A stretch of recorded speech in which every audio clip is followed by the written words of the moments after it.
Hi, I'm Vic from JEMM Builders. I've been building homes for over 30 years, and I'm going to tell you why per square meter pricing is the most misleading number in Philippine construction. Here's the truth. Per square meter pricing is never accurate, and relying on it will lead to budget overruns. Let me show you why. Two houses, both 150 square meters. House A, simple single-story box, 4 walls, basic roof. House B, 2 stories, curved walls, multiple roof levels, roof deck. Someone quotes you 35,000 pesos per square meter for both. That's 5.25 million pesos each. Reality? House A finishes at 5.5 million pesos. House B, 6.75 million pesos. Same floor area, different costs. Why? Design complexity. Every curve, every level, every detail adds cost. Curved walls need specialized formwork. Multiple levels need more structure. Complex roofs create waste and need skilled labor.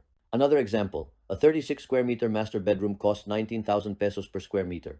Divide that same space into 2 bedrooms, 2 bathrooms, and a kitchen. Now it's 35,000 pesos per square meter. Why? More walls, doors, plumbing, fixtures. You're paying for what goes into that area. When contractors give you a per square meter rate without seeing your plans, it's meaningless. After 30 years, I can tell you, your soil, your lot, your materials, your design, every factor can swing costs by 30%, 50%, even double. So what do? Start with detailed plans.